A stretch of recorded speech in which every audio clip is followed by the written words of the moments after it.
ఏవండి, నాకు ఒక 1000 రూపాయలు కావాలండి. 1000 రూపాయలా? ఎందుకే? ఈ రోజు డేట్ ఎంతో చెప్పండి. 1.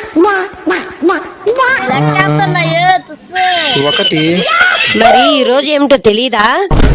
खत्म, bye bye, tata, goodbye, गया. నీ పుట్టినరోజా? కాదా? అయిపోయింది. నాకు కథం, నాకు ఇష్టం లేదు. ఎందుకంటే మరి మన పెళ్లి రోజా?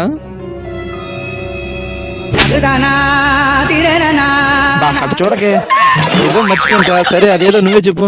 ఈ రోజు మీ బర్త్డే. నా బర్త్డేనా? కంగారు పడిపోయా. మరి గిఫ్ట్? వద్దు, నాకు గిఫ్ట్ ఏం వద్దులేవే. నేను అడిగింది మీకు గిఫ్ట్ ఇస్తానని కాదు.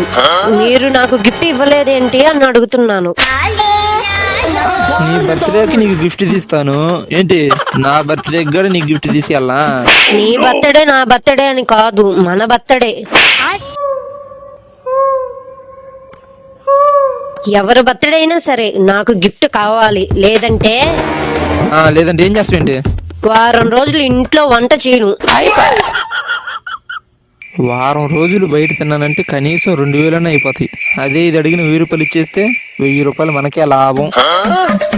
ఇదిగో నువ్వు అడిగిన 1000 రూపాయలు తీసుకో. నాకు 1000 రూపాయలు వద్దు. ఇందాక నువ్వు అడిగింది 1000 రూపాయలే కదా? అది ఇందాక. మరి ఇప్పుడు? ఇప్పుడు నాకు 2000 కావాలి. चप्पे